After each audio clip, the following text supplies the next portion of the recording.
Hi, Derpy. How are you doing? I'm starting a couple minutes late. I can't believe it. Let me pull you guys in. Actually, I should probably turn the sound off for fishing real quick so it doesn't interrupt the story at all. Hi, Foxroll. I hope you two are both doing wonderfully and you had a wonderful weekend. Alright, now I can pull you guys in. There we go. One day we won't look at the looking for game capture anymore. Hi, Nate. I need to give you guys a hug.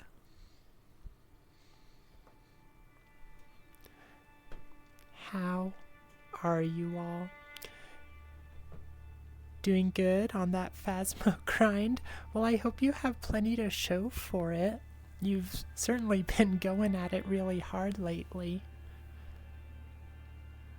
And I hope the coming week is not too stressful for you, whether it's doing stuff with family or workplace rushes. I hope you find a little time in the coming week around Thanksgiving to just appreciate everything you've got. I'm not sure if I'm going to do anything online for Thanksgiving. I kind of want to, cuz I don't want anyone to be left alone for any of the holidays. But I think I'll probably be too busy to do anything. I will certainly let you all know if I have like some sort of meetup or anything, or maybe a little bonus stream. I don't know. Hi, Cosmic. How you doing? Derpy, oh, Nate, you're grinding Pokemon? Nice. What's your team right now? Derpy, you're doing good. You accidentally skipped most of Ryan's stream, and when you finally showed up, it was in the middle of them trying to fish without you to take you off the throne. Oh my gosh, were they actually doing it specifically to try and dethrone you? That's kind of funny. Oh, by the way, I turned up the catch rate for the epic and legendary fish, so maybe you guys will have a better chance of catching me, Ryan, Derpy, or Slow, all of our custom catches. Today, I think we're gonna read, well, I don't think, I know, we're gonna read some stories from the No Sleep subreddit again. Last time we read No Sleep stories, they were pretty good. I liked the ones we read last time. And so we're gonna give it another shot, see if we can find some winners. Derpy sure were. The second you showed up, they were saying, hey, we should fish. Derpy's not here. Oh my gosh, you ruined their fun by showing up. I feel like there was something else I wanted to tell you guys. Not an announcement exactly.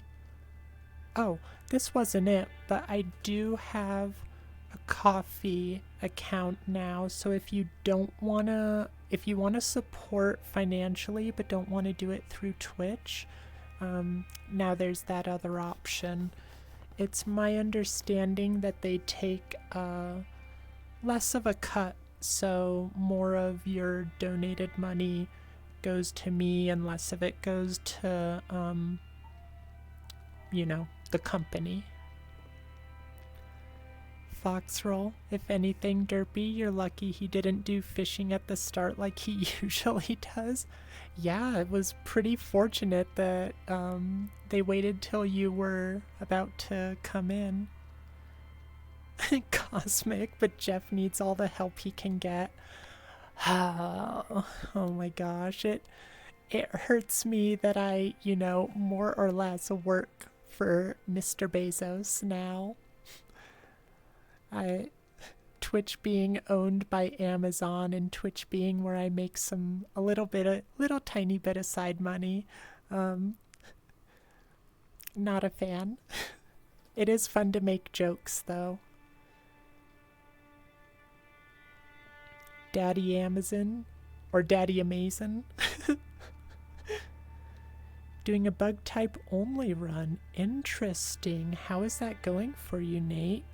Scolipede, Vicavolt, Volcarona, Caesar, Golisopod, and Yanmega.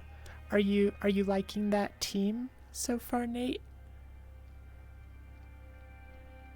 Yeah, stupid old Amazon. How dare Amazon? I actually don't use Amazon unless I actually if I can't find an item anywhere else. I'll spend a little more if it means not using Amazon. I probably shouldn't be saying stuff like that. I'm gonna get shadow banned or something. Hi Josh, it's good to see you. Hugs for all the rest of you too that I haven't hugged yet. How are you doing? I hope you've had a wonderful weekend and the coming week is not looking too stressful for you. You're good? Glad to hear it. Good taste with the Volcarona. We were talking about that the other day, weren't we? That's the fire moth, right? Brayden, you don't have to tell me who you are, Brady. I know who you are at this point, you dork. Trying to find a blip bug or a suaddle for psychic and grass coverage. Isn't, I thought, Yanmega was part psychic. Am I wrong? It's been I've never been a huge bug person, at least not since, probably the first couple gens. Oh, it's bug flying? Okay. I don't know why I thought it was psychic. But we've got a solid amount of people in here. What do you say we start telling some stories? Sounds pretty good to me. So I have a couple others planned, but just before I started stream, I found a little series. I think it's only 4 episodes. Maybe there's more. But they don't look particularly long, so I think we'll give it a shot. I'm a little curious based on the title. I am rather susceptible to clickbait, unfortunately. So even though the title is a little clickbaity, I want to read it. I'm curious.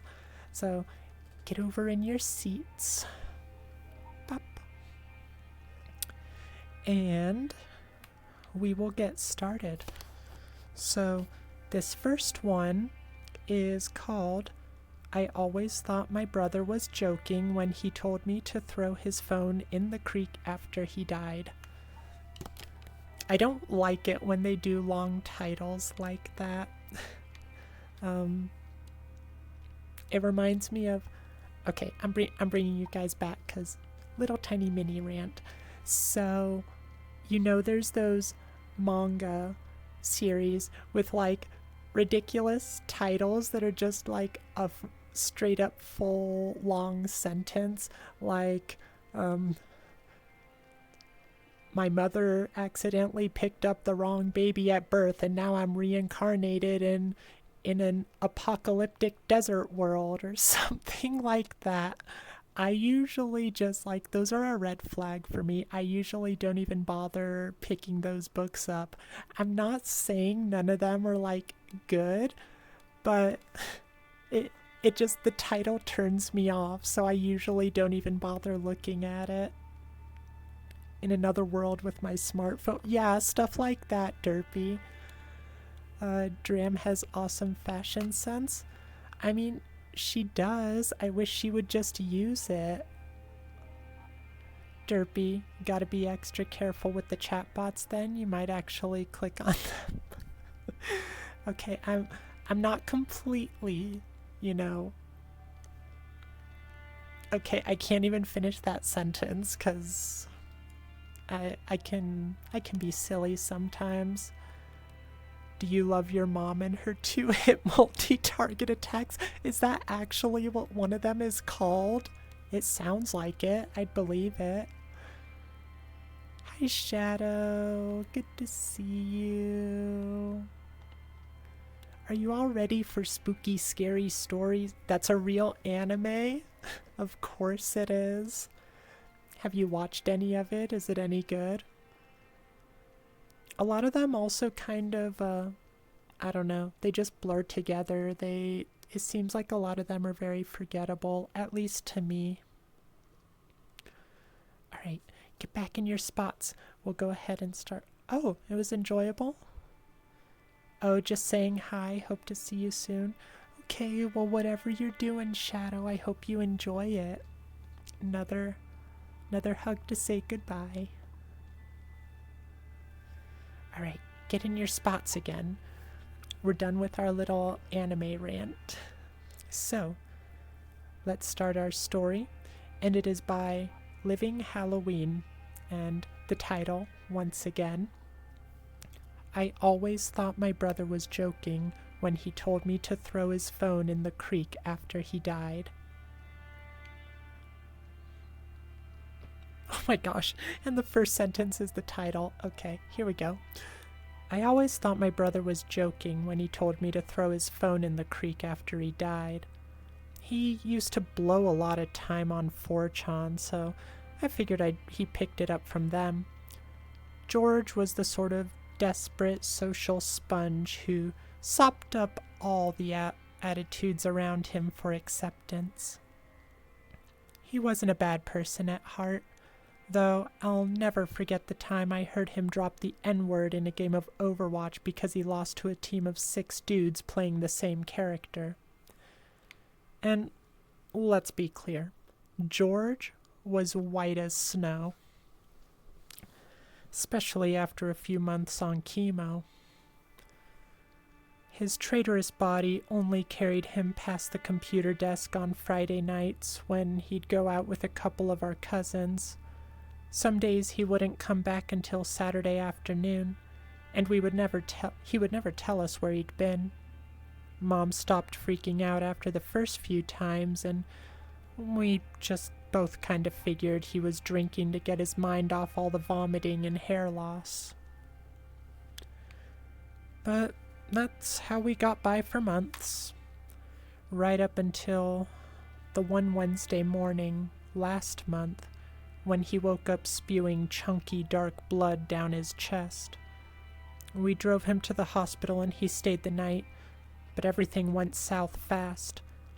I was dumb enough to go home for some fucking pills I thought he'd want, and I came back to hear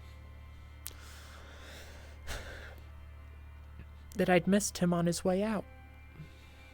Mom told me he'd asked for me, and I locked myself in my room for 3 days when we got home. Anyway, the hospital put everything he brought with him in a bag and called us to come get it about a week later. Mom had somehow gone back to work at this point, so I had to pick it up and bring it back to our house. I hadn't left it on the kitchen table more than a minute before the Overwatch theme started buzzing inside. I reached in and pulled out his old shitty flip phone. It was a Friday evening and the name on the screen read Jake. One of our cousins and George's drinking buddies who apparently hadn't heard yet. So I just sat there for a minute on the couch with my late brother's ringing phone in my hand, trying to figure out how to answer it.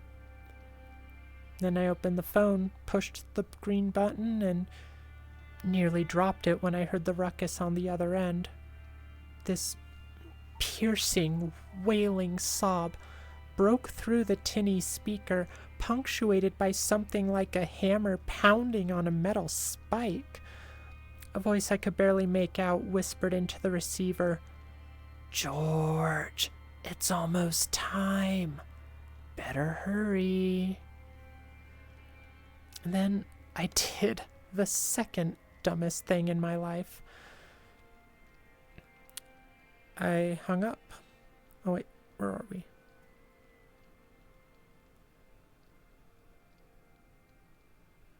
Oh, never mind. I totally read the wrong spot. I'm sorry, you guys. Then I did the second dumbest thing of my life.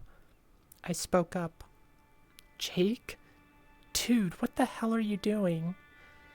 The laughter on the other end choked to a halt, and right away I heard the sound of heavy boots pounding on concrete. The cries in the background grew distant, and the sound of a slamming door muffled them almost entirely. At last, Jake responded. He asked me what I was doing with George's phone, and my dumbfounded brain just blurted out everything at once.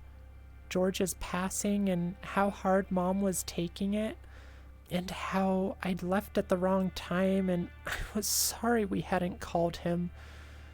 For a long minute, all I could hear was the faintest trace of whatever Jake had going on behind the door on the other end.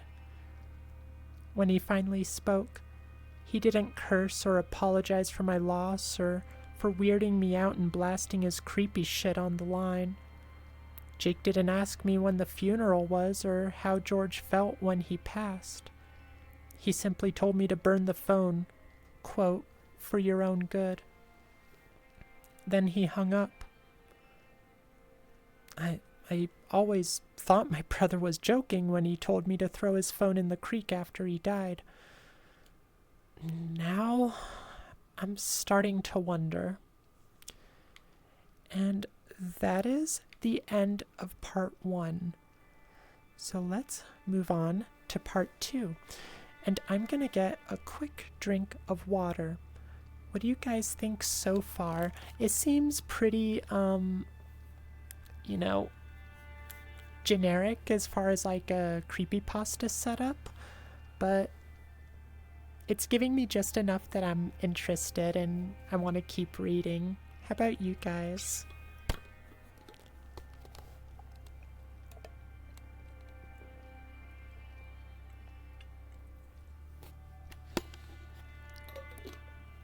Hi, Striker. It's good to see you. I guess those notification pings are helping. It's okay so far, Nate? Yeah, I think okay is pretty much where it stands as of right now. They are? Good. I'm glad they're helping you out. Need to give you a quick hug.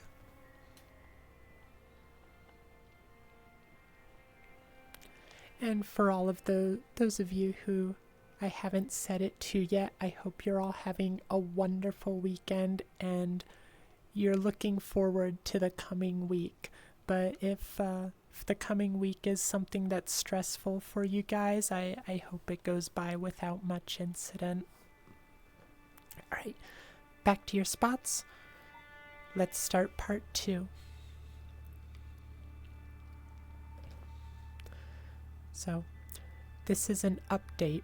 I followed Jake. Again, this is by LivingHalloween. Here's a link in case you missed the first post about my late brother George and our cousin Jake. Let me address this first. I couldn't decide what to do with the phone. I read every comment from the last thread, except the weird politically tangent. Some folks thought I should leave well enough alone and preserve the memory of my brother, while many others begged me to indulge their curiosity. A precious handful of comments were actually concerned about whatever was happening on Jake's end of the call. You guys are saints for that, but I know this sounds selfish, but I just don't know if I have the stomach to root through it. Whatever George was into, he was still my brother. He asked me so many times to just toss his phone that I'm starting to think it was an honest request framed as a joke he repeated to keep the idea fresh in my head. That's not to say I don't have any news for you.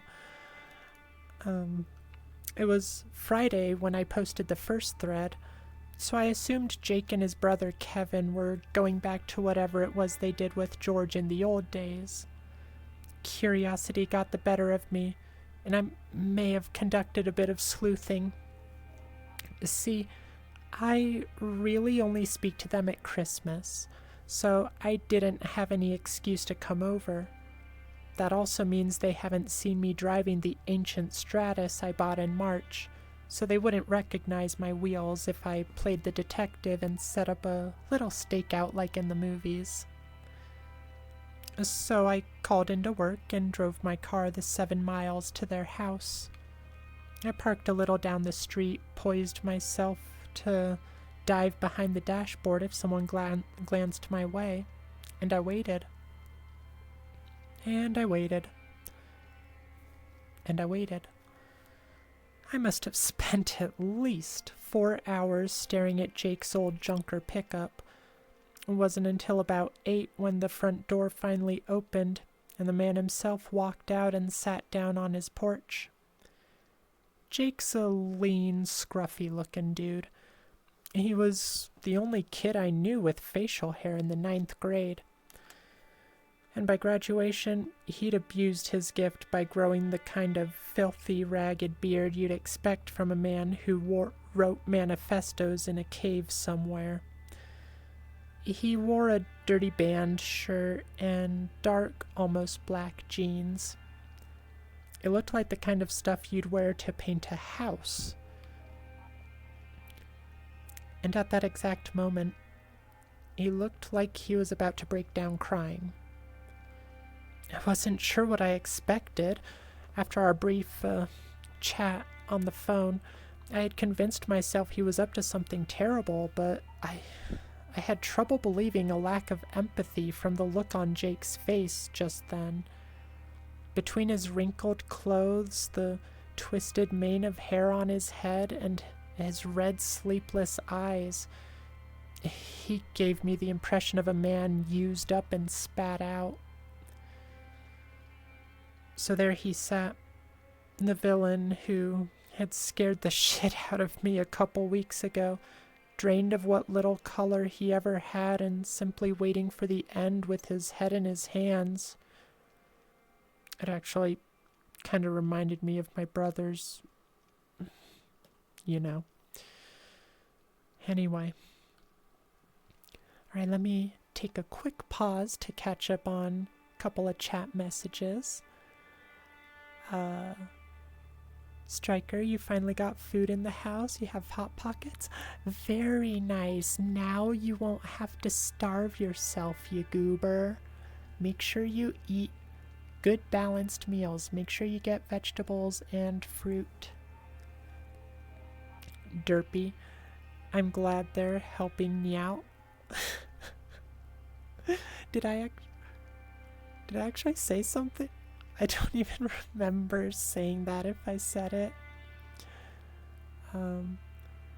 Josh, hey, why are your feet on the ground? They should be on me.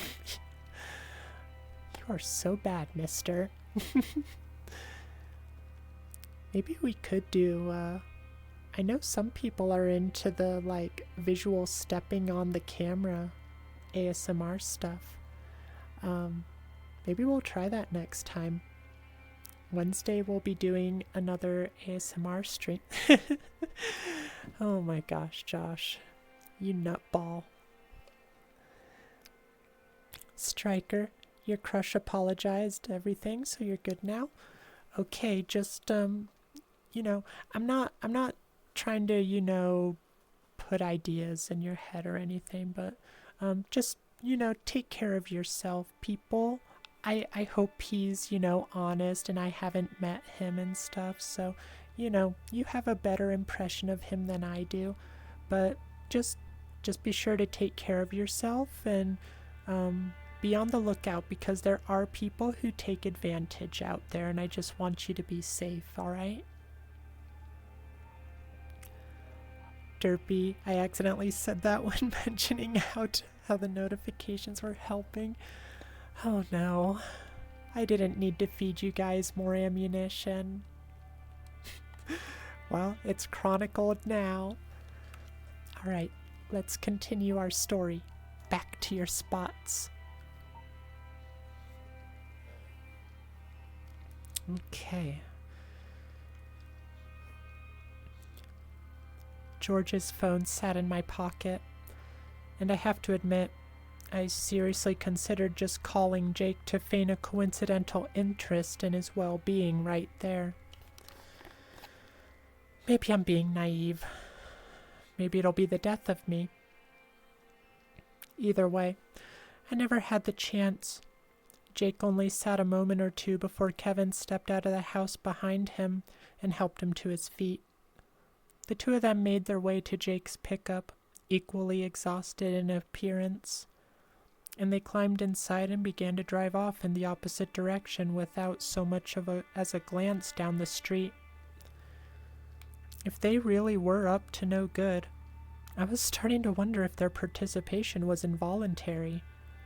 The biggest roadblock to following up on the call, aside from honoring my brother's wishes, was the slim and still unbelievable chance that my cousins would turn out to be some kind of murderous gangsters or something. The notion they might be victims themselves compelled my curiosity, and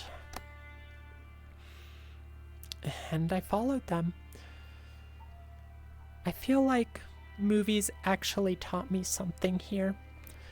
We drove for almost an hour, looping around sharp turns and over hills, passing through those bushy country road intersections where you can't tell who's coming from the cross street until you're caught in the middle. I lost sight of their trucks several times, and I had to make a few lucky guesses when I picked a direction. Twice I came around a corner to find them stopped too close ahead to avoid notice. But as I'm starting to realize is actually pretty common in my life, my cousins weren't really paying attention to the world outside their heads to realize they had a tail. They pulled off the road entirely, almost an hour out of town, driving straight down a pair of neat tire tracks crushed into the grass like they were retracing steps they'd driven again and again for years. The land rose up ahead of them, and at the very top stood a derelict farmhouse, looming like a Jenga tower just before the final turn. I figured this was the end of the line, so I let the road carry me further ahead to avoid suspicion before turning around and doubling back. Sure enough, the old pickup sat empty at the base of the hill. I parked my Stratus about 5-minute hike away because, again, I've seen some movies, and I began my journey to the house by swallowing about a gallon of terrifying emotions I wouldn't admit to under oath. The trees clustered around the road didn't grow up the hill, so the record summer heat had already beaten the long, unsheltered grass growing on the slope into a crunchy, straw-colored death. I stepped as carefully as I could, but the rise ran so steep I was more concerned with my footing than the noise my sneakers made. Nobody survives a spooky story with a sprained ankle, after all. Summer spent a lot of wrath on the house, too, stripping off most of the baby blue paint and punching holes through the boarded windows and roof with that old Ohio windstorm fury. I circled the house a few times with what probably looked like an interpretive dance, crouch walking and pressing myself to the walls and corners like a cartoon cat burglar. After my third pass without any sign of activity and no other obvious point of entry, I laid my hand on the handle and watched the whole screen door pop off the battered hinges and smack into the concrete porch with a loud thud. All right, let me take a quick pause to take a drink and catch up on any chat. Striker, you're like my mom. I legit call you my Twitch mom. Aw, that's sweet. I mean, I hope it's a good kind of mom. You're still here, so I'm assuming so.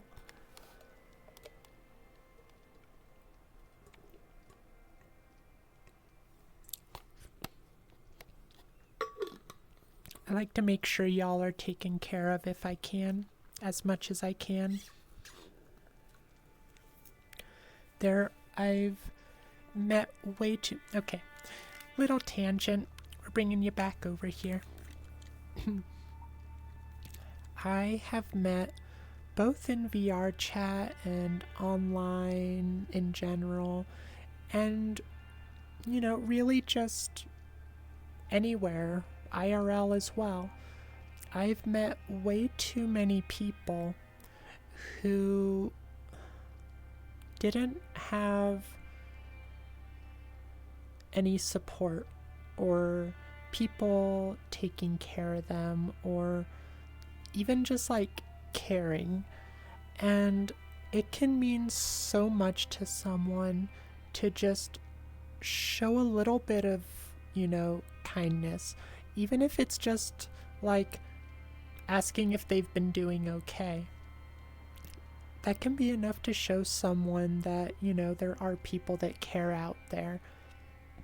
And, you know, I bring up a lot of reasons why I started streaming, but, you know, that's one of them. I wanted to offer that connection to people who couldn't find it elsewhere, in so much as I can. You know, there will always be a barrier. I try to be friends with you guys as much as I can, but there is always going to be that barrier. You know, some people are gonna break through a little more, but I do care about you guys, and I want y'all to have good lives. So if me giving you guys a little bit of encouragement and telling you to eat your vegetables will help you, I'm happy to do it.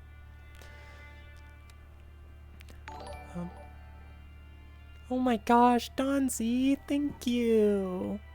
Haven't seen you for a while. Thank you so much for the sub. We are going to put it to good use, I promise you. Striker, yes it is. You're my fave mom. Aww. Hi, Donzi. Striker, yeah, you have to take care of yourself and you're only 15. That's unfortunately common for way too many people, especially in the queer community. Too many kids get kicked out of their house or just emotionally abandoned by their parents. And, you know, not making any presumptions about your situation, just saying it's a very common problem for queer folk in particular. And that's why the concept of found family is so important to a lot of us. Donzi, take my sub, you goober. Oh my gosh. That's my word. You're my goobers. Derpy, and that's why we try to make sure you're healthy as well. I should have known a hydrate was coming. Thank you, Derpy. Although I'm convinced that you guys don't just try to hydrate me, you try to drown me. More so, I think you guys just want me in debt again. You want to do it so much that I get behind and you have me under your control in some way.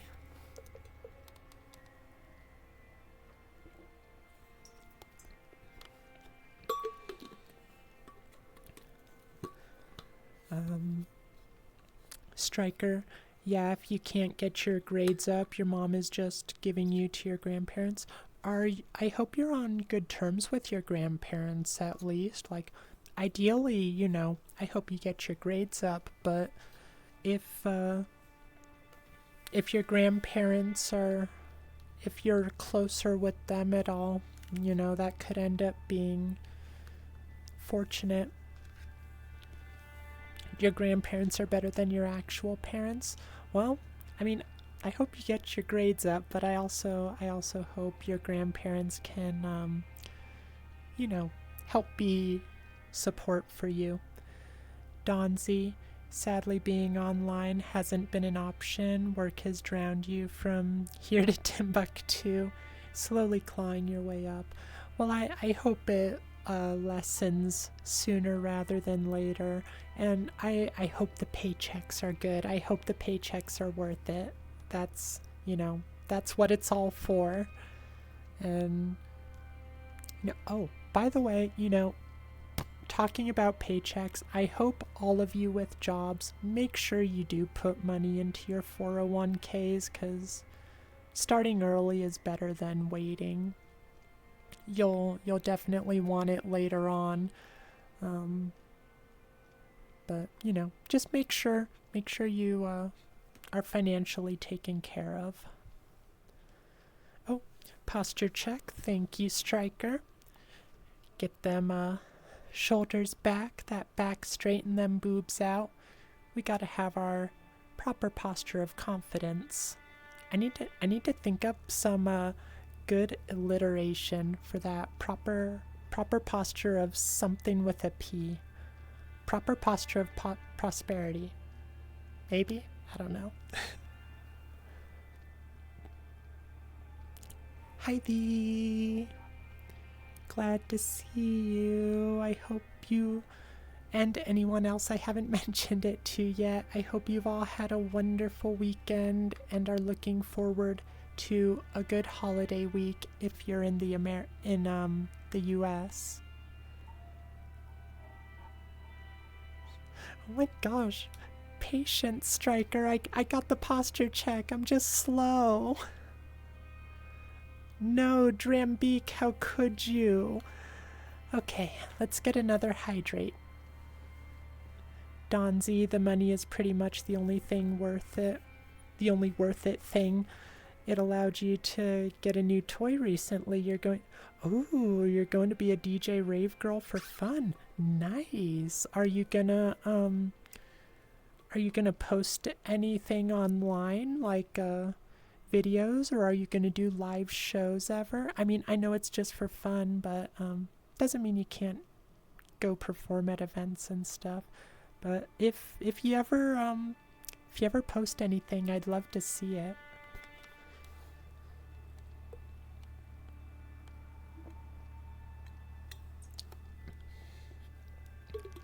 Derpy, mwahaha. No evil laughs, Derpy. The very nice weekend with lots of concerts. No holidays ahead, though. Aww. Well, there's always Christmas for those of you who celebrate. Even if you guys don't celebrate Christmas, though, I enjoy the holiday season anyway. The highlights in your eyes are hearts. Yeah. You like it? It's very cute. Donzi, you're thinking about it? Did a 3-hour set for friends last night in Discord. Oh my gosh, that's pretty good. I kind of think it'd be fun to DJ. I don't know the first thing about it though. You have little freckles. Yeah, I love these freckles. They're so cute. I like them better than my IRL freckles, honestly.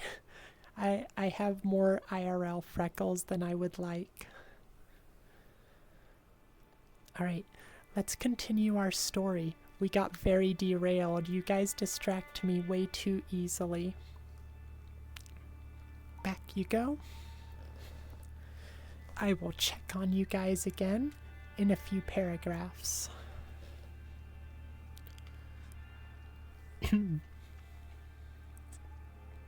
Where were we? There we are. I froze where I stood and screwed my eyes shut, waiting for some heavy boots to come pounding down the hall, and nothing happened. I gently leaned the screen door against the wall and turned the knob on the proper door beneath, only to discover it was locked solid. As in, the door didn't even have enough space to wiggle in its frame. It felt as though something heavy had been pushed up against the other side, and as I stood up on my tiptoes to try and angle a view through the tiny window set into the top, a shape around the far corner of the hall inside. Kevin glanced up and met my eyes. I barely had time to process what was happening before my legs took over and sent me barreling down the slope. At one point, my feet made contact with a pair of large wooden planks like cellar doors hidden in the grass, rattling beneath the weight and threatening to break open. I'm lucky I didn't trip and roll all the way down into the road, but I managed to make it back to my car and back on the path home before I took another conscious breath. My heart nearly beat its way out of my chest as I tried to parse what I'd seen. Kevin was wearing some kind of yellow poncho, which I've never seen anybody wear in real life, regardless of the weather. Brown liquid like rust dripped off it, and it looked like he was just glancing up from some long piece of gleaming metal in his hands when I bolted. I wish I could pretend he didn't see me. I tried to convince myself he might have played it off as his imagination or a squirrel crawling across the door, but, well, around 4 the next morning, as I was finally starting to drift to sleep after tossing and turning and throwing up 3 times from anxiety, a tinny song blasted across my bedroom and woke me. It was the Overwatch theme, buzzing from the surface of my dresser. George's phone was ringing, and it rang again the night after that, and the night after that, at the same exact time. I still haven't answered. That's the end of part 2. I'm afraid this isn't gonna lead anywhere. Like, I'm really hoping we have some like big huge reveal, or it goes in some really crazy wild places, but I don't know. It doesn't seem like it's heading that way. Fingers crossed. Striker, speaking of calls, you were on a call with your crush for 4 hours last night. You stayed until like 3 or 4. Oh, that's so cute. Those early conversations that go late into the night, those are just amazing. I remember one of my early conversations with Miss Beak, and this was before we were actually dating, officially dating. We were definitely dating before we were dating, if you guys know what I mean. None of our friends were surprised when we gave the news. They were surprised that we weren't already dating. Anyway, we stayed up just chatting in a group world and didn't go to bed till like, I don't know, I feel like it was 2 my time. So yeah, because it was like 4 o'clock in the morning her time, and it was one of the best nights of my life, honestly. It was very nice getting to just stay up late talking. So I'm glad you got to do that, and I'm glad you enjoyed it, Striker. Yay, Sunday story time, your favorite. Aw. I'm so glad you enjoy it, Thee, because I like telling you guys stories. I like storytelling. Even if I'm not always the best at, like, speaking. Like, I definitely get tripped up on my words sometimes and lose my place, but I personally, I kind of like that. I like when it feels like you're being told a story just from someone's imagination or from memory, you know? Like, I always enjoyed hearing people tell stories like that. Oh my gosh, Stryker, you've got a story that you wrote? Yeah, I don't know if I'll read it tonight, but if you send it to me, I'll definitely make sure to read it on stream if you want. Or I'll just read it on my own. Like, either way. Nate feels like a lot of buildup. It really does. But let's start part 3. Let me get a quick drink first, and we'll see if this story starts going somewhere. Jeez, I'm going through a lot of water pretty quick. We're not even an hour in. I think I'm at like halfway through my water bottle.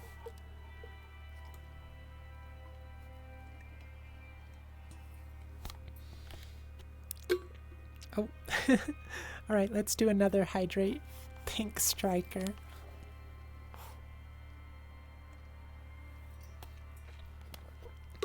Oh no, I pressed a button. Sorry guys. Give me just a sec.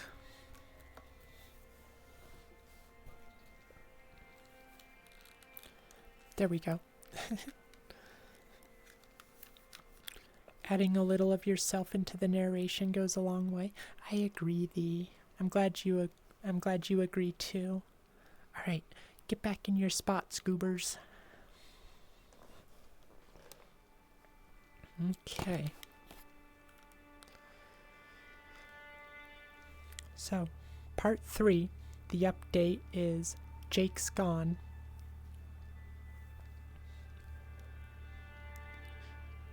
You told me not to do it.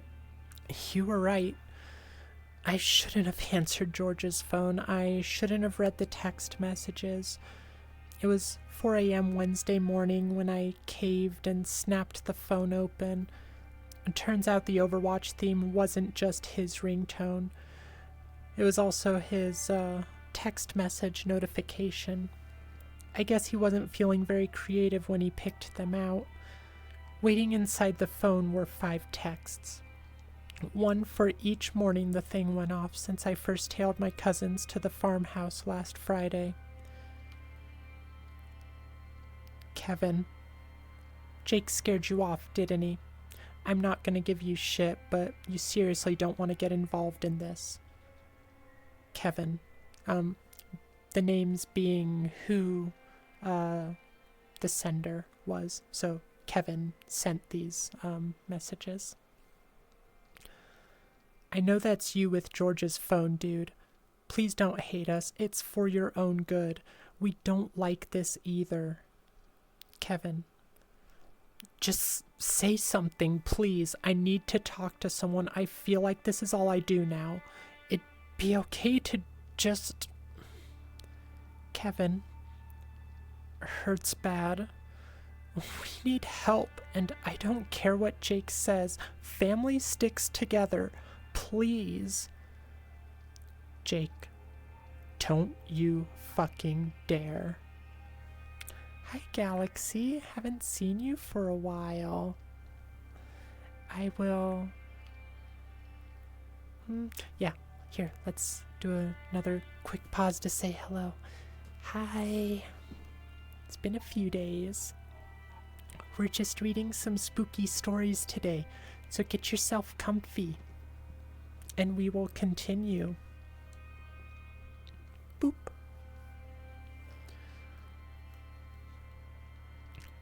That was the final straw.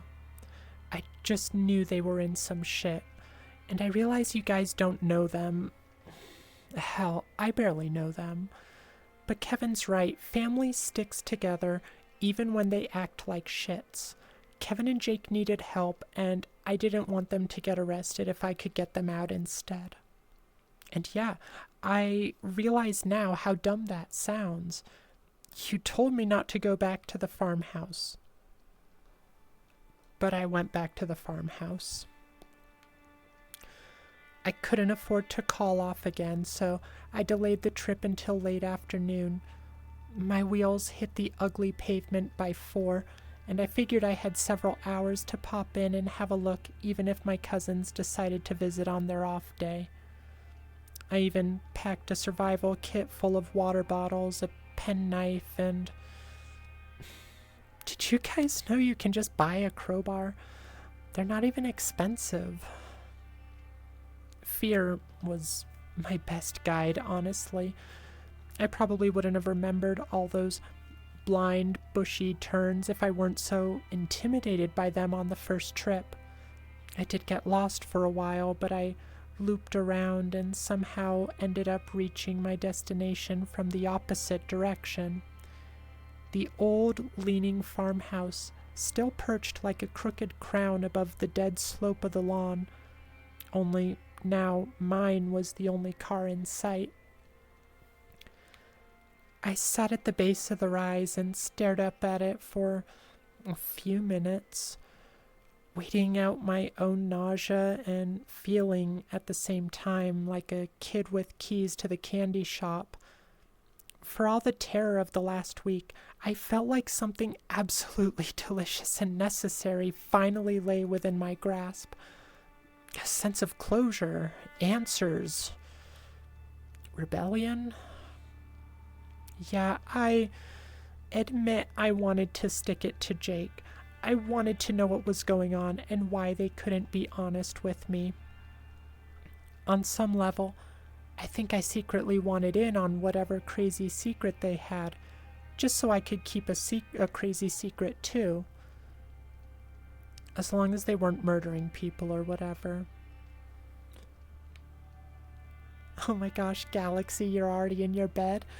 You are on top of it. I hope you've been having a good weekend, Galaxy.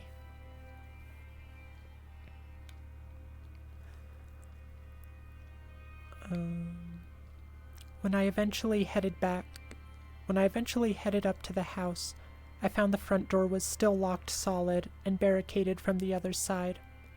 I thought about peeking through the window again, but the fear of somebody standing there staring back at me turned me right around and got me looking for the cellar entrance again.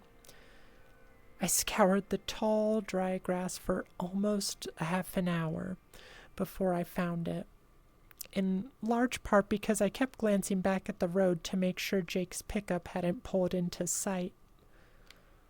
My whole brain flipped a little when I found the cellar doors hanging ajar, and I realized after a moment the boards warped too far to shut completely.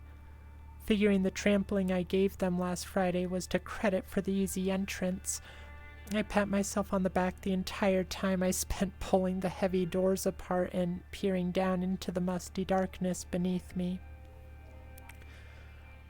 Weird, splotchy mold laced the cinder block walls holding back the earth. An awful smell like sawdust soaked with piss filled the air, and I had to crouch and shine George's tiny phone screen on the narrow steps beneath my sneakers because, for some reason, I had thought to pack 5 granola bars and absolutely 0 flashlights. The pathway split off to the left 20 feet ahead, a single branch leading past a row of 3 filthy ponchos on hooks to a padlocked door. Nerves pushed me forward first, up a staircase winding into a dirty kitchen, and suddenly I found myself inside the farmhouse proper. Stacks of takeout cartons littered the floor because the only table was absolutely covered with more beer bottles than I had ever seen in the rest of my life combined. Whatever Jake and Kevin, and presumably George, had been up to here apparently demanded more from them than what they could handle sober. The blistering heat melded with the swarm of flies buzzing over the mess to form a barrage of offensive scents and sounds, and I choked on the stench just pushing towards the exit. I see a hydrate there, and I could certainly use a drink anyway. Oh my gosh, Striker. A little menace.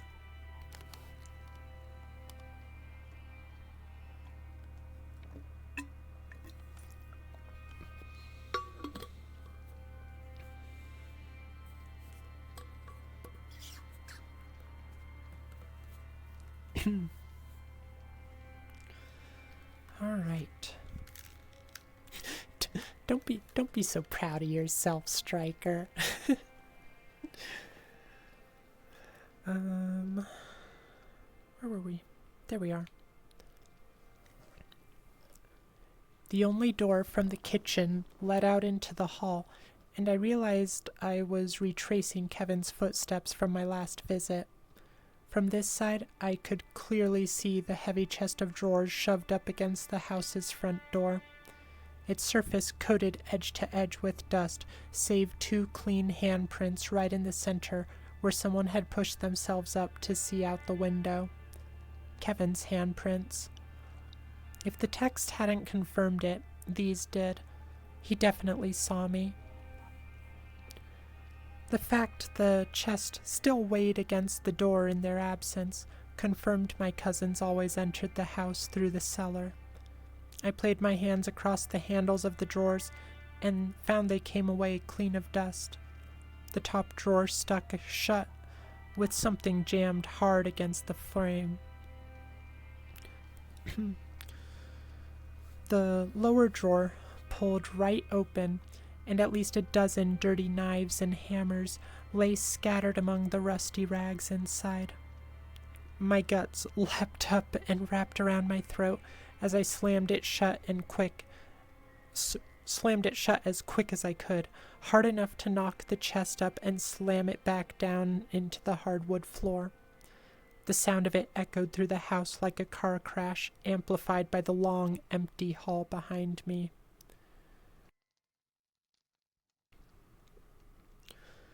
Somewhere, far below, a voice cried out in response. Hours passed in my head as I stood with my hands frozen in a claw shape before me, inches from tossing the heavy chest away from the door and bolting for the safety of my car. I craned my neck and pointed my ears at the hall, straining for some evidence I was imagining the long, mournful sobs rising from the basement.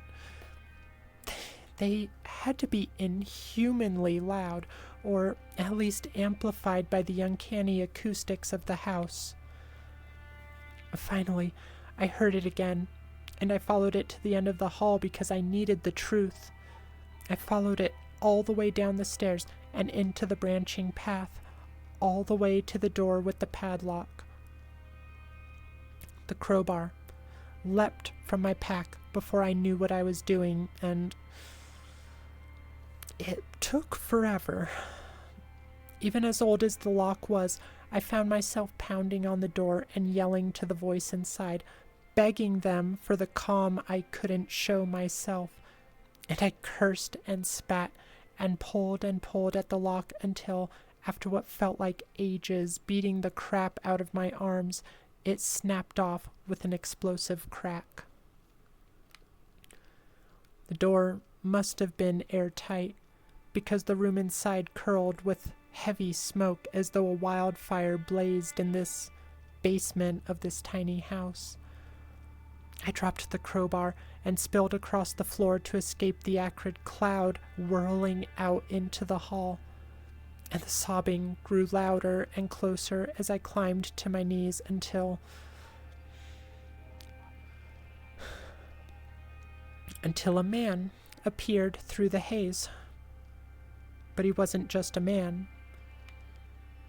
A rusty liquid bled through the cracks in his bronze flesh that had hardened and crackled like imitation leather as it shifted.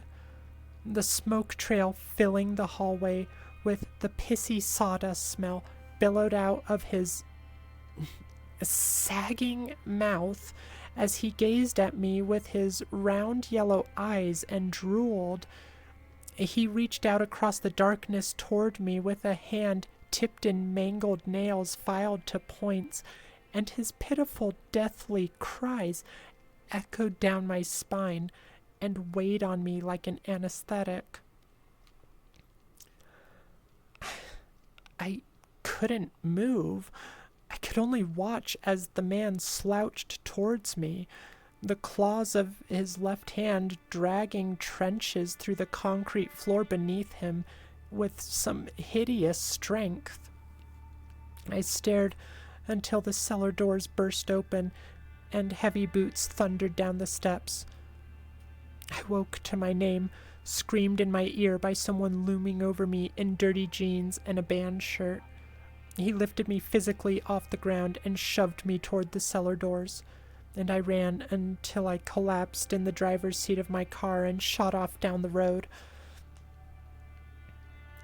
George's phone didn't ring that night, or the next night after. Mom just got off the phone with my aunt. Jake and Kevin haven't come home in days, but the cops found Jake's truck this morning all smashed up off the road 5 minutes from a certain farmhouse. It looked like he had wrapped it around a tree, and then that tree got up and left. And another thing. One last text arrived on George's phone this morning from Kevin. Hurt is bad, and now he's seen you. Jake's gone. Hurt will find you after he gets me too. But he just wants to feel pain. Don't be afraid to go crazy. You can't kill him. Smiley face emoji. I'm not sure I understand it all, but I can figure what he means by Jake's gone. I think I'm in this now. Whatever this is, I think I have to go back to the house and help Kevin, or I don't know. Maybe this should be my last update. I should just rest a while and let Kevin sort this out.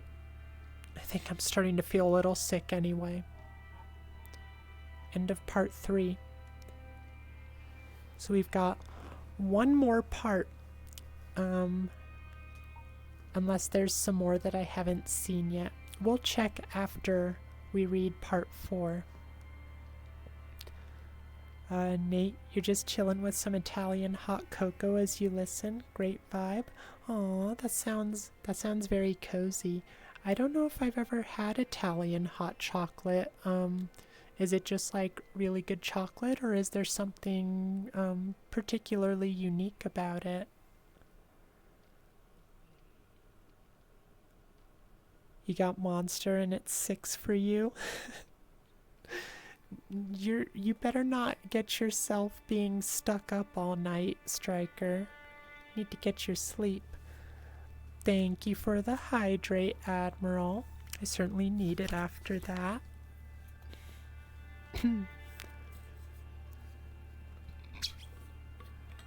You'll put the recipe in the Chirp Cafe. Been a while since you posted one in there. Yeah, I kind of wanted to post a couple of the things I cooked for Dram while she was here, but I kind of just forgot to take pictures.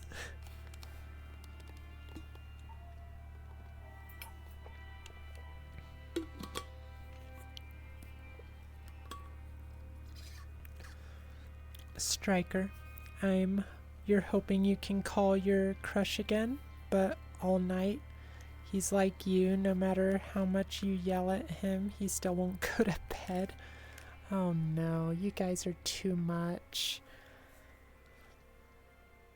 Alright, let's start reading part 4. The reveal of the, I guess we can call it a cryptid in this story, Hurt, I guess. I'm assuming they mean that as his name. Maybe, unless I misread. I took that as being his name. But he sounds very intriguing, and I'm very curious now what the deal is with this character. So let's continue our story and hopefully get a few answers from all this.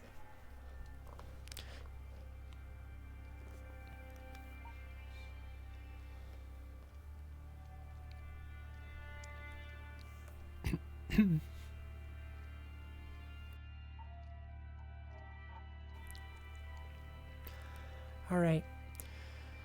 This one doesn't have an update message with the title. So the title is, I always thought my brother was joking when he told me to throw his phone in the creek after he died.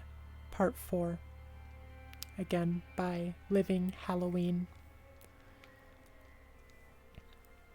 This is the 4th part in my story about my late brother George and the weird shit he got up to before he died.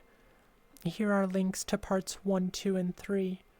And sorry for the delay, but I've been feeling a little under the weather since my adventure at the farmhouse. Hi Gojira, it's good to see you. I hope you're doing well and having a wonderful weekend. We're just reading some creepy stories from the nosleep subreddit. But that doesn't mean you get to stay up all night. You guys still have to go to sleep. Doing amazing. Hope you're doing. I'm doing pretty well also. I've been having a lot of fun reading these stories tonight. Or I guess this is just one story, just in different parts, but I'm having fun. I'm always having fun with you guys.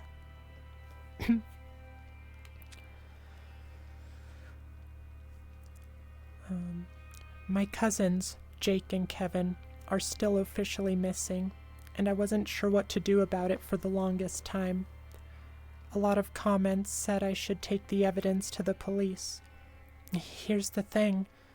I live in a town with more tractors than cops, even if you don't count the farm supply store at the north end of Main Street. Half the deputies are kids I remember from school who were recruited in a blitz after a neighboring township dissolved. The only real evidence is in the farmhouse, and I doubt any of it's conclusive unless we walk in on Kevin doing whatever it is he has to do to contain that thing in the basement. And I don't think I want Stinky Finky, the creep who carved swastikas into his desk in pre-calc, waving a gun behind me when I open the door and step into that smoky urine and sawdust torture chamber. It feels so weird even associating the two ideas in my head. This whole, quote, hurt thing has no place existing in the same world as my real-life memories of Christmas presents and Pokemon. I'd almost convinced myself for the last week it was all a weird nightmare that strayed too close to reality in my brain. Like the surge of feelings since George passed had finally snapped some fuse inside me. Maybe my cousins were 13 again and had just run off to spite my aunt. Maybe I imagined the police report about Jake's truck, and he's out there somewhere banging his head to whatever dumb band he wears on his t-shirt these days. Maybe Kevin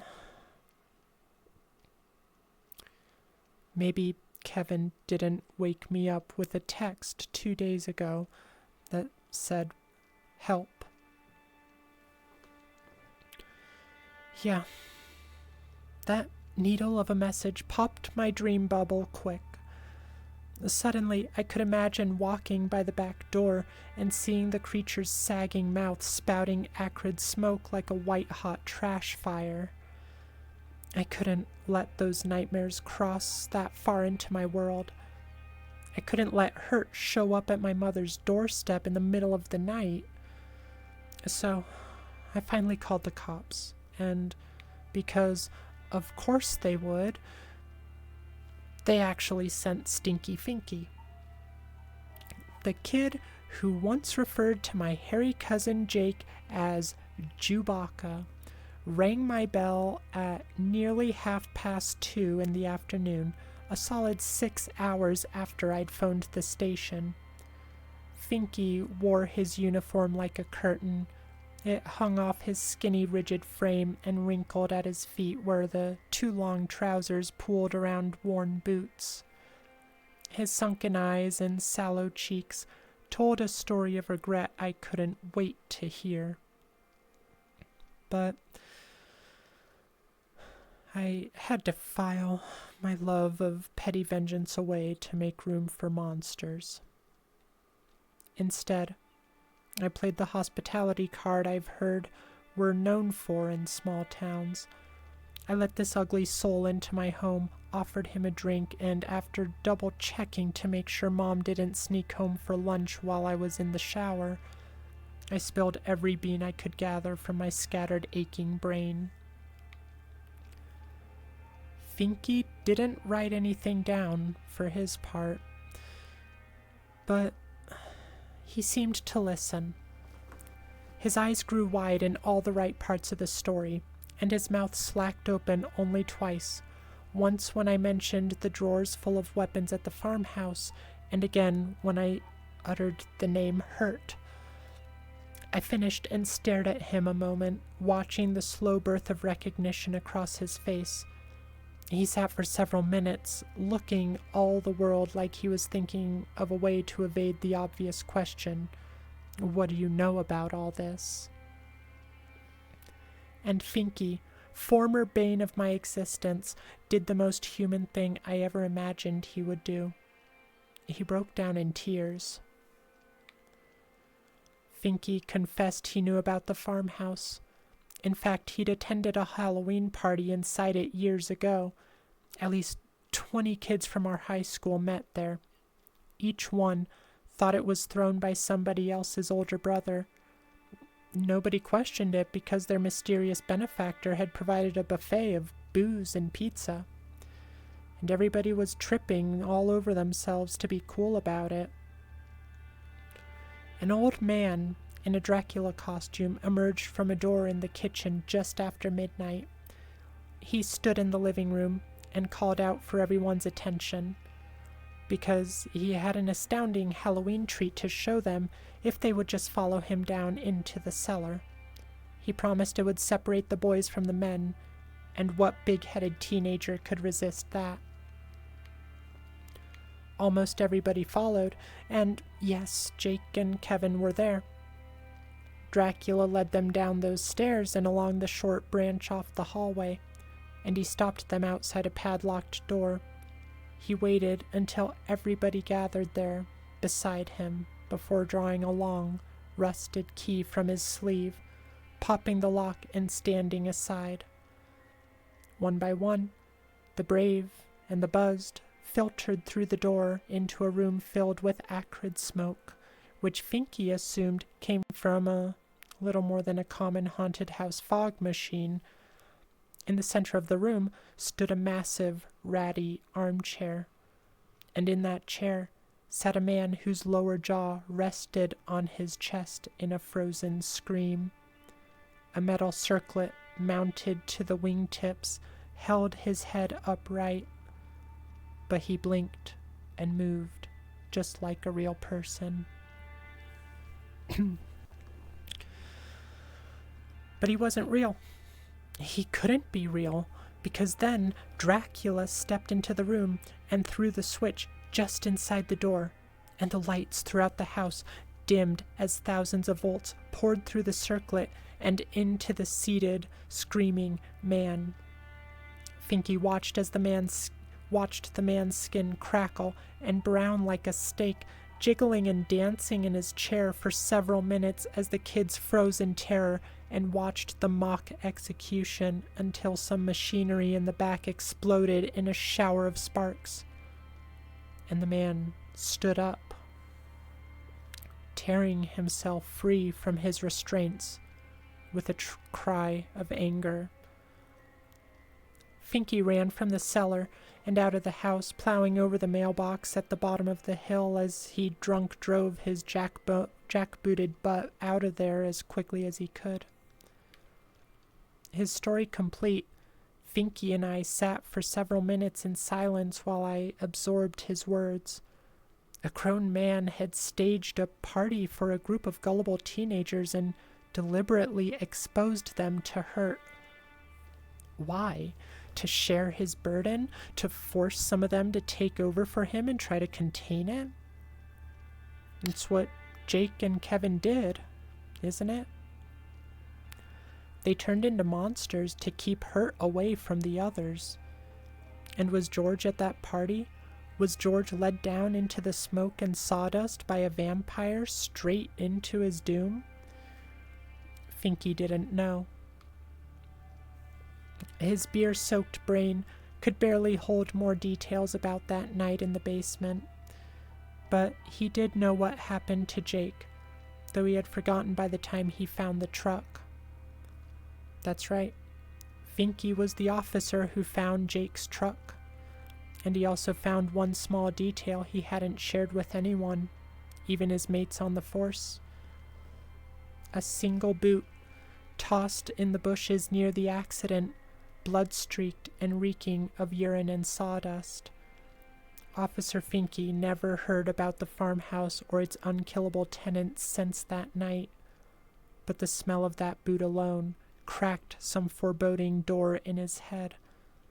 George, Jake, and Kevin had flown under the radar the rest of Finky's life, and whatever pact they made to contain the fiend apparently hadn't extended to him. Until now. The two of us drew up a plan. He's off duty this whole weekend, and we are driving up to the farmhouse together this evening. I hope Kevin can hold on until then. Okay, so I'm really hoping there's a part 5. Let me see if I can find one. But first, I hate to do this to you guys, but I need to take a quick bathroom break. I will catch up on any chat messages when I get back. We'll just take a quick 3-minute break. I'll run some ads. But don't worry, you guys won't miss anything. If you want to dip for a couple minutes and come back, that's totally fine as well.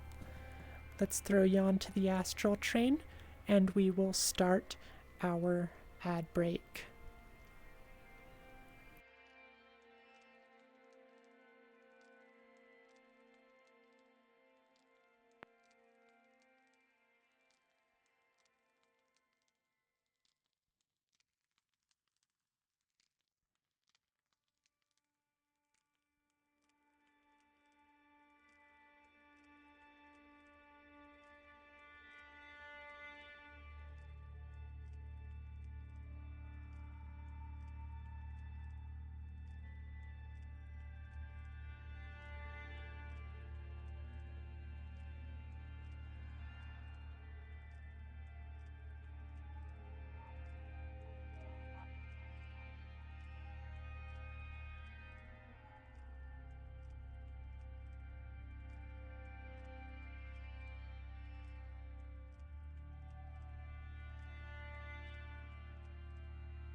Alright, everyone, I'm back. Sorry I took a little longer than the ad break. I was trying to see if there was, Oh no! Where are you guys? There we are. I was trying to see if there was, a part 5 for our story, and as luck would have it, there is. I was really worried because this was all posted like 8 years ago, so if there wasn't anything else, I don't think we'd be getting anything else. But it looks like this is probably the final part, whether intentionally or because I didn't see any part 6. I'm very curious to see where it goes. It definitely has piqued my interest. I don't know if I'd say I'm really fond of it. Like it's good. It's all right. But it's definitely an interesting idea. I want to know more about Hurt. I'm always fond of cryptids. All right, let me catch up on a few messages that you guys have left. Striker, you and him will most likely fall asleep on call together. Aw, that's so cute. Gojira, thought we were gonna get to stay up. Okay, here's the deal, Gojira. If you don't have to get up early tomorrow morning, then you can go ahead and stay up. You have my permission.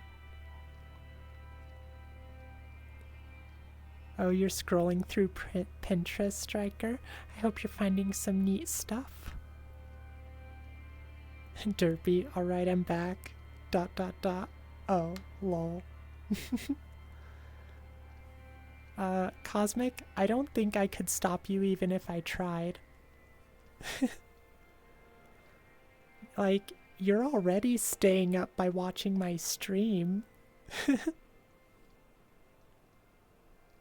Not super late, I don't... yeah, it's a little late. It's like midnight or something, right? Alright.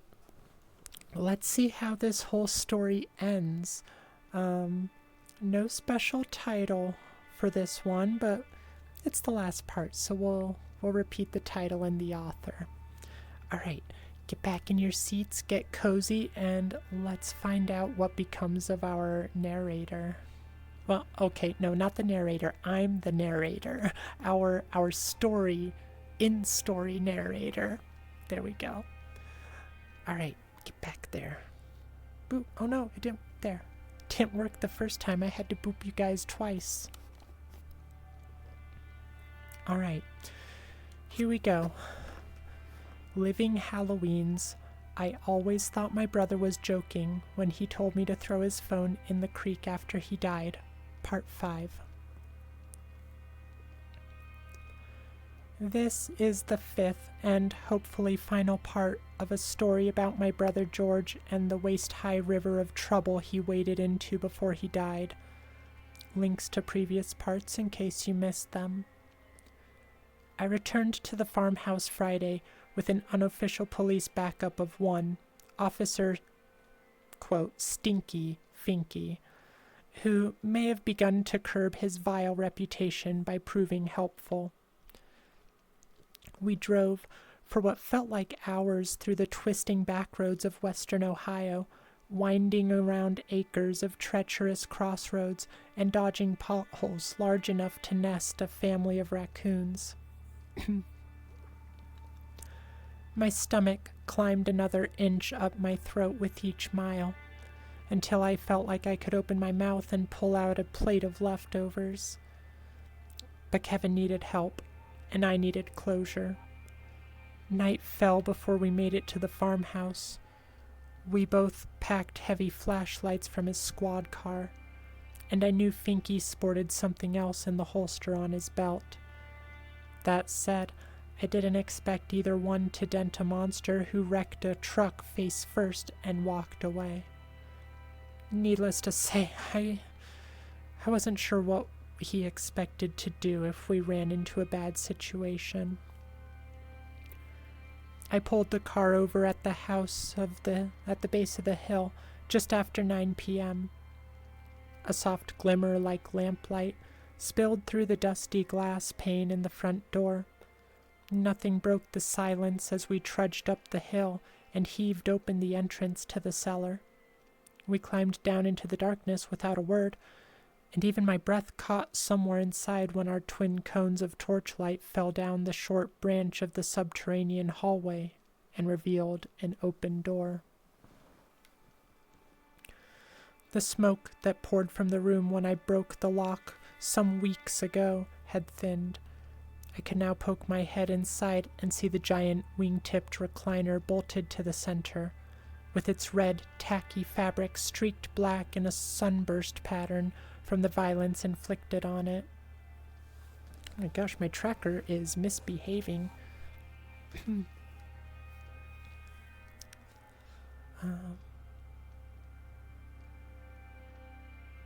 Sorry, I lost my spot. There it is. Toolboxes overflowing with jagged implements of horror scattered across the room, all claw hammers and worn hand drills dripping with rust. I even caught sight of a chainsaw leaning up against the rear wall, its torn chain lying in a pile beneath it. No Kevin, no hurt. A pall of nausea fell over me as I processed everything. I had to grasp the door frame to keep upright. This was where it all went down. Years ago, a man in a vampire costume led a couple dozen teenagers down here and fed their visage to the beast. I couldn't remember any unexplained disappearances, but we did have a rash of deadly surprises just before my graduation. Wrecked cars, house fires, and even a prowler said to stalk the other side of town for about 3 months. Was that hurt too? And how long had Jake, Kevin, and George been coming down here to carry out... There's nothing else to call it but torture. They must have been cutting and smashing and ripping into this thing for ages to keep it contained, whether that meant Hurt was satisfied with their intention or it was simply too weak to escape for all the pain inflicted. Was this what it took to stop a monster? Was this what we would do to save ourselves? Cold, hard metal thrust into my hands. When I looked down, I found myself holding a mostly clean butcher knife. I glanced over at Finky, but he was in the back, inspecting the chainsaw. He hadn't handed me the knife. I had picked it up without thinking. The thought of hacking into a person like a pork chop on legs brought me to the brink of tossing up everything I'd ever eaten. Yet still, I held the weapon to my chest like a protective cross as I watched Finky pace around the room in search of clues. He stopped when he noticed the blade in my hands, and his nod of approval only made me feel worse. It was then that we noticed the distant, rhythmic thumping sound from above. This kind of noise in any other situation would have brought to mind another activity, but a brush with death has a way of grinding your thoughts into a black powder and spraying them back into your face. My heart leapt up my throat as the two of us froze solid and waited for the bass to drop. No screams echoed down the corridor, and we soon mounted the steps into the house proper with a quiet prayer. My sneakers fell on broken glass, and I winced at the mess in the kitchen. The table had been flipped, smashing the pyramid of beer bottles all over the cracked tile. Rotten food littered the walls and corners, drawing flies by the hundreds. An odd reek slithered down my throat and boiled my senses, and it followed me as I stepped out into the hallway. A lit oil lantern hung from a nail on the wall, providing a soft glow I'd seen from outside. A collection of dens from the 70s comprised the ground floor, with ratty couches and mismatched plaids slumping over gnarled tables, instead of the array of furniture you'd expect in a real home. The chest of drawers still sat against the front door, but this time the previously jammed top had been ripped open and tossed onto the ground. Inside it lay a dozen bottles of lighter fluid and several boxes of long matches, and suddenly I recognized the smell drenching the hallway and the kitchen. A pang of nausea filled me as I picked the drawer up and set it carefully on top of the chest. Finky tapped me on the shoulder, holding a single finger up and then pointing to our right. Stairs ran up the second floor behind a dividing wall, and the trail of acrid smoke drifted down from above. I gestured for Finky to take the lead. We crept up the stairs, the rhythmic thumping growing louder and louder until the upper floor came into view, and we paused near the top, peeking over the landing at the 3 open doors lined up in a row. The rooms to the left and right were empty, save a slow-leaking waterbed. The center room was not. A man with curly dark hair and filthy jeans sat on the filthy floorboards facing away from us, his legs splayed out in front of him, one foot bare and the other clad in a muddy boot. The back of his shirt lay in shreds, but I still recognized the band logo. And I recognized the man, too, before I even pulled George's phone from my pocket, flipped it open, and dialed the number. Jake's phone rang, and he turned around. But that thing wasn't Jake at all. His lower jaw had come unhinged and distended like a snake's mouth around the last piece of his meal. A long leg clad in a sneaker hanging from his mouth and kicking the floor as he slowly slurped it up into his gullet inch by grotesque inch. Finky opened fire, but the Jake thing was faster. It tore the leg from its mouth and leapt into the hallway, sinking its claws into Finky's arm. I screamed and lashed out with the knife, tearing a long gash like a smile through its gut and spraying myself with rusty blood.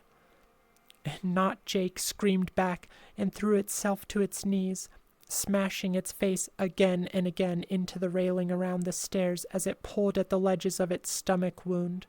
I stared in horror as something bright and yellow emerged from the hole in its belly, and more appeared as it tore the flesh away. Then Finky pushed me down the stairs.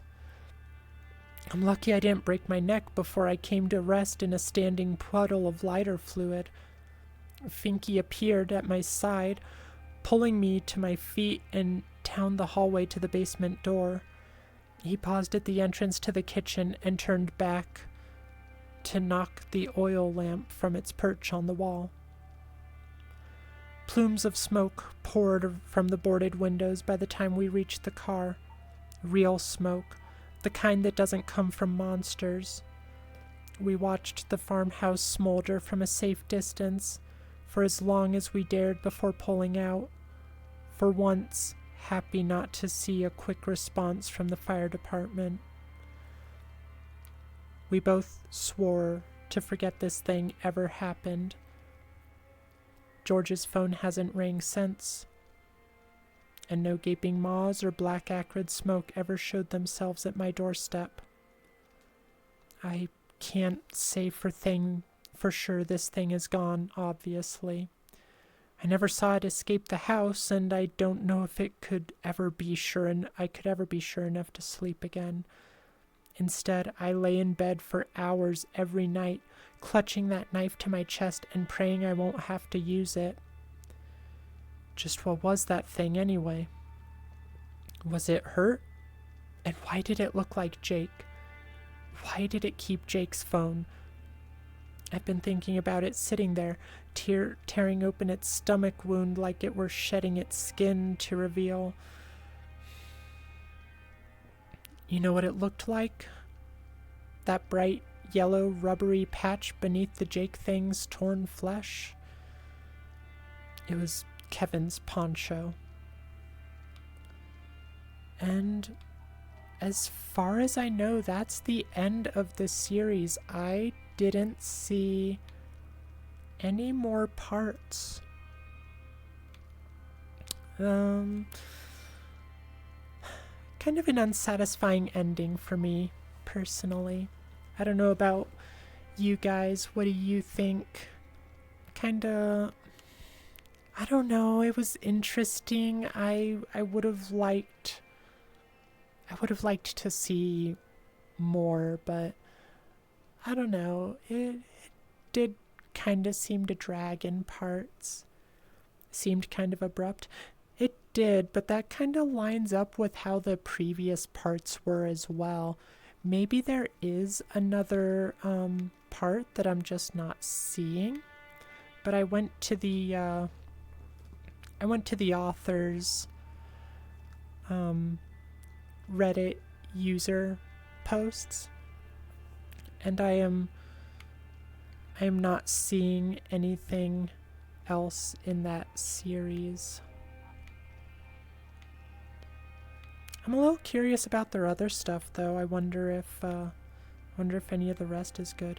It looks like they posted quite a bit 9 years ago, and then just kind of stopped.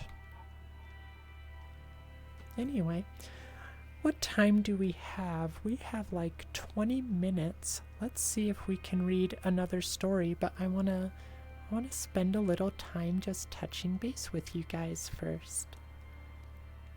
Had potential but lacked substance. I think that's a very good description of it. It definitely did have potential there. But it did feel like there was a lot of filler, and we had a lot of unnecessary description that I think was meant to make it seem more realistic, but in my experience, a little less detail leads to more realism as far as a narrator, because people don't notice every little thing.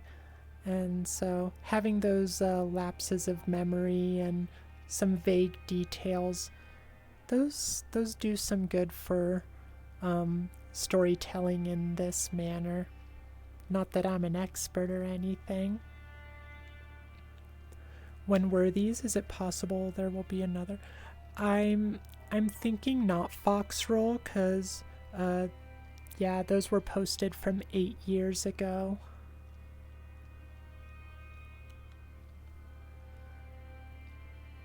So I think that really is just the end. Right, let's see, is this other... Yeah, quite a while ago. Like, not unheard of for something to come back after that long, but yeah. I won't hold my breath. Oh, that one... This one's a little on the longer side. I think it'll take longer than 20 minutes.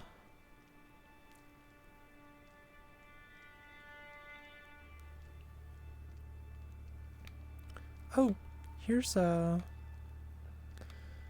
This one looks like it's a little shorter, and it's pretty recent. It's from 10 days ago. We'll see how it is. It's called I Found My Little Sister's Diary. I Wish I Hadn't.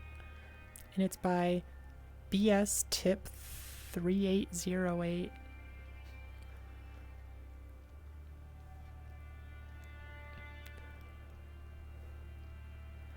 Derpy, you've got all your stuff done and you've got a golden kiwi to snack. while listening to story time. Now you can pay attention. You're just in time for a new story to start too, Derpy. How fortunate. All right. Well, let's go ahead and get started then. Let me do another hydrate. Gosh, I was thinking that I would be a perfect temperature with the computer going on because it's been a little chilly in the house tonight, but someone turned the heat on like shortly after I started stream, so it's pretty warm in here now.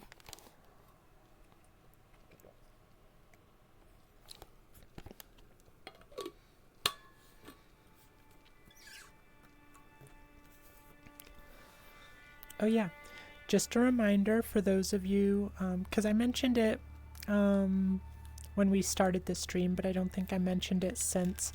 I did turn on, I made the epic and legendary fish more easier to catch in our fishing game, so you guys have a better chance of getting our new catches.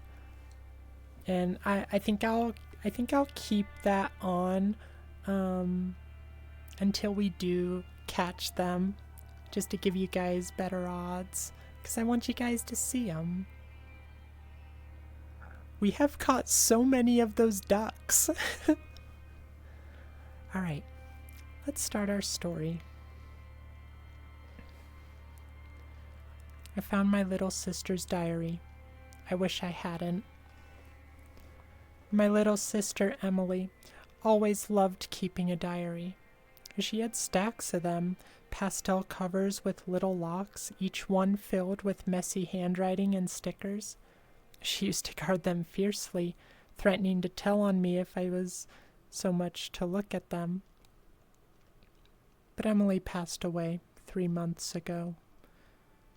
She was only 11. A freak accident at the lake. She fell in, hit her head on a rock, and drowned before anyone could get to her. The funeral was unbearable, and afterward, I couldn't bring myself to touch her things. Her room remained untouched, like a shrine to the girl she used to be. Trying to sneak a hydrate in there, Admiral, just so I get a debt started again. I see through you. Where's my water? Alright, let's get that hydrate.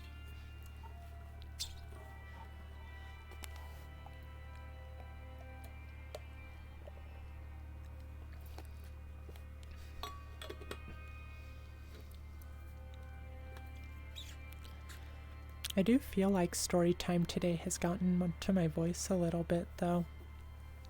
Like, I was happy with it at the beginning. No, don't encourage it, Derpy. These poor chat members, they look up to you for guidance. Don't lead them astray. Boop.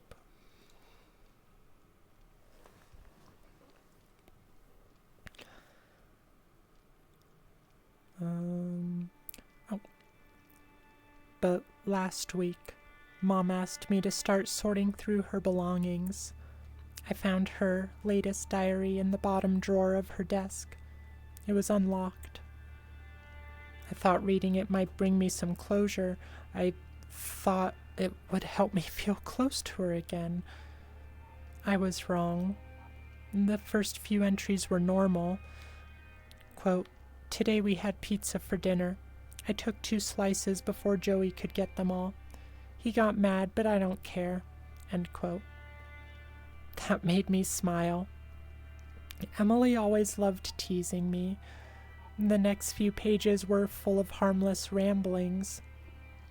Complaints about school, doodles of flowers and stars, lists of her favorite songs. But then about halfway through, the tone started to change. I saw the man again today. He was standing in the backyard, watching me through the window. I told Mom, but she said I was imagining things.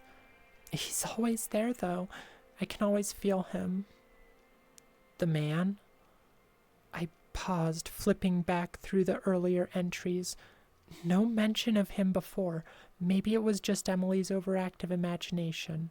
She'd always been a little jumpy, a little too eager to believe in monsters under the bed. I kept reading. The man came closer last night. He tapped on my window. He didn't say anything, just smiled at me. His teeth are so big, I wanted to scream, but I was too scared. I felt a chill run down my spine. Emily's handwriting got messier with each entry, her words more frantic. He comes inside now. He stands at the foot of my bed while I pretend to sleep. He whispers my name. He says he's waiting. Waiting for what? I flipped to the last few pages, my heart pounding. Joey doesn't see him. No one does. He told me not to tell. He said they wouldn't believe me. He said I belonged to him now. I stopped reading. My hands were shaking. This had to be some kind of prank, a made-up story Emily wrote to scare me. But the way she described it, the fear in her words, it felt real. Too real. That night, I couldn't stop thinking about the diary. I couldn't shake the image of Emily lying in bed, too terrified to scream while some stranger stood over her. I barely slept. When I finally drifted off, I dreamed about her. She was standing at the edge of the lake, staring at me with wide, unblinking eyes. Her lips moved, but no sound came out. When I woke up, I was drenched in sweat, and there was mud on my shoes. I told myself it was nothing. Maybe I'd gone outside to clear my head and didn't remember. But the next day, I found a page from Emily's diary lying on my desk.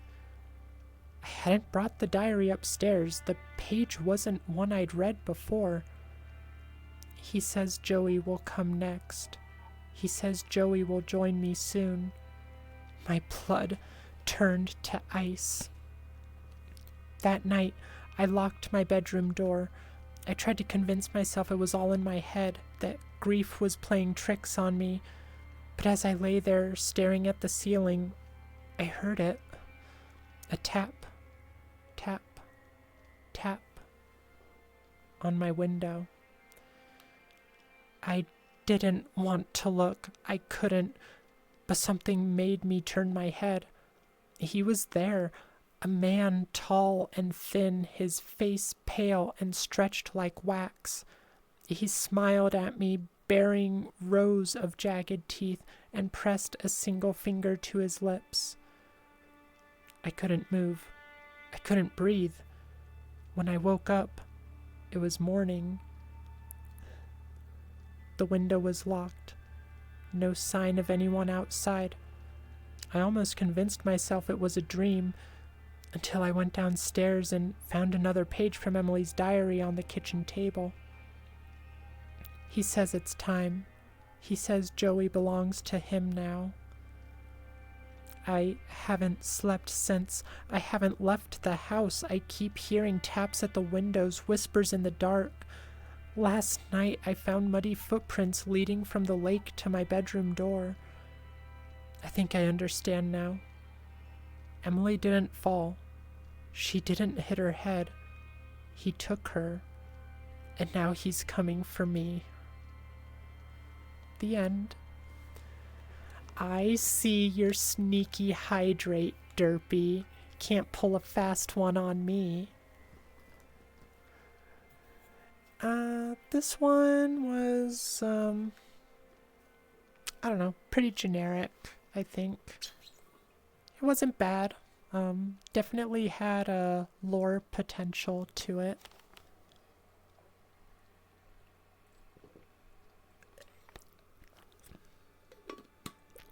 Dang it. I fear that me catching on to those things is just going to drive you guys to try sneakier and sneakier ways of slipping those in. Well, we only have a few minutes, so let's just let's chill out for a while. Just have the fire there. If you guys are... Oh.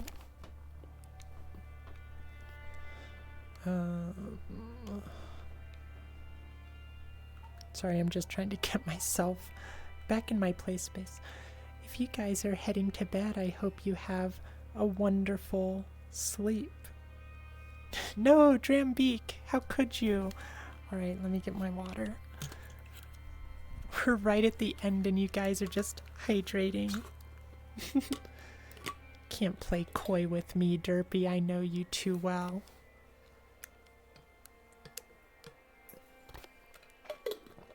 Oh no, I accidentally moved my screen. That's what I get for trying to do this with my controllers still around my hands.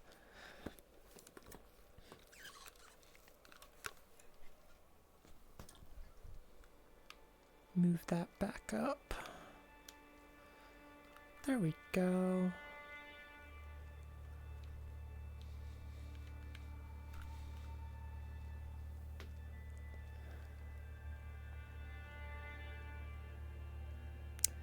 Guys, I'm hungry.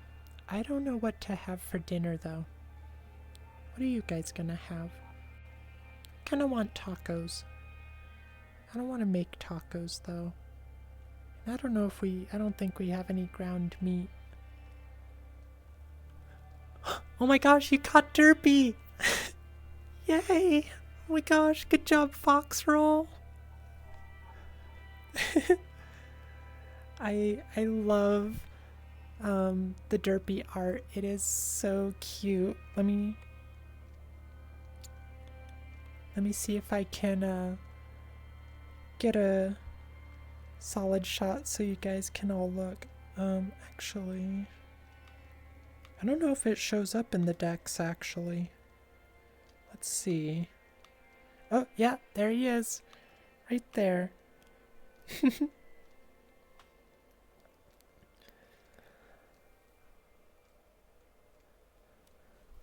You're finally not drowning anymore? Yeah, you saved Foxroll. Or you saved Derpy, Foxroll.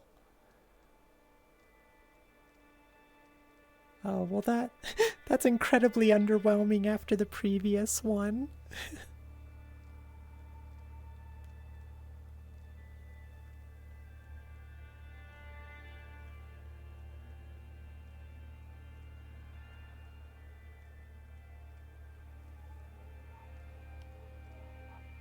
Why does the vampire duck keep showing up? You're good. Make sure you wash the mug first, Admiral. Don't drink your tea with an unclean, with an unwashed lake mug.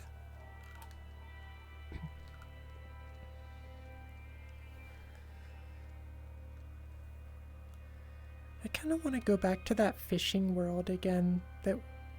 Oops, that's not what I wanted to do. Oh well. Kind of want to go back to that fishing world that we were in the other day, Friday. It was kind of fun just sitting there and talking with you guys while we fished.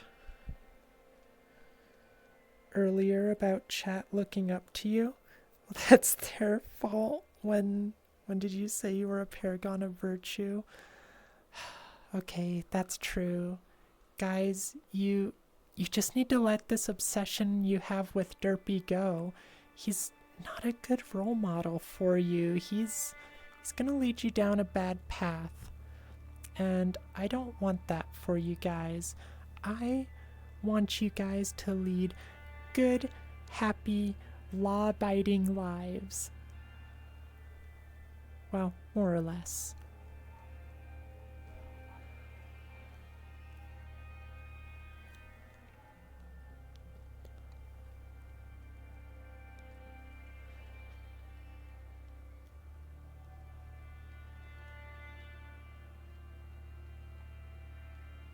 Do you guys like the no talking ASMR? Do you like it when it's just like background sounds, or do you tend to like it with the voice? Because sometimes I think it's nice to just have no talking. What is it called? Like the incomprehensible whispers or whatever. Those are kind of nice too, where it's just like gibberish, but it sounds like talking. No, don't bribe them with cookies. Guys, don't trust Derpy's cookies. Yeah, I know you don't, Maria. I know you don't want to abide by the law. You gotta though. Otherwise, you're gonna get arrested. And I'm not gonna be able to bail you out all the time. We live for the delinquency, never change Derpy. Oh, what am I gonna do with you guys? I try my darndest. Lord knows I do. The group of crows is called a mob, just being more accurate. Isn't it a murder?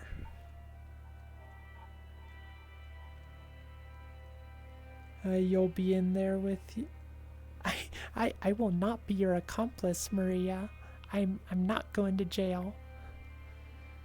I'll just travel through the astral plane to escape. Oh, it's called both? I didn't know that. Interesting. Is there any sort of distinction, like size?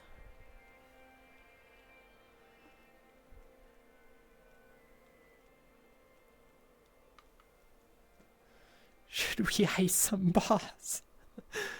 Oh no, Derpy, you're taking over the stream, just like I knew you would.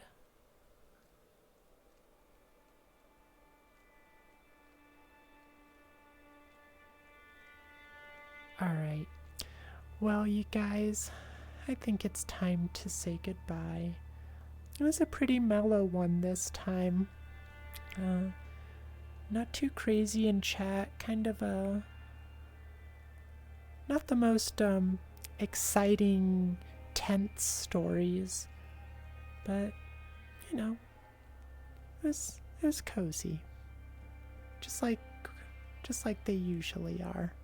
The night, not so much the story. Oh, I see your hydrate, Nate. Let me take care of that. Trying to slip one in before we finish. Nah, it's just a lesser known term for a group of crows. They're also called a parliament and a horde. Why are there so many different names for groups of crows? Yeah, hair in my mouth.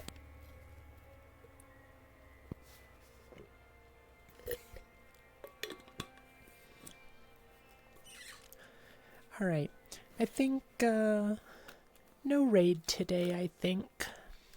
Well, actually, oh, no, because I closed Twitch on accident already, so, yeah, no, we won't do a raid today.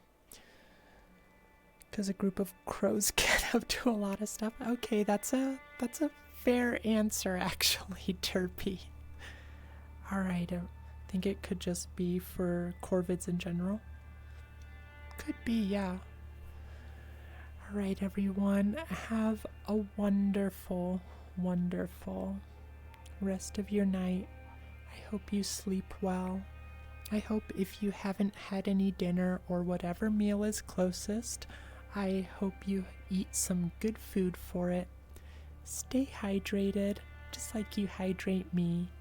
Take care of yourselves, and of course each other. And that is all I have for you. I will see you all tomorrow for...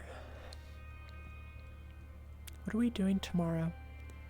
I know we're doing VR chat, but I forgot what I scheduled. Just chatting maybe. You did miss Stream Ghost. Where were you? We were telling spooky stories without our ghost. But you're just in time to say goodbye, though. So goodbye, everyone.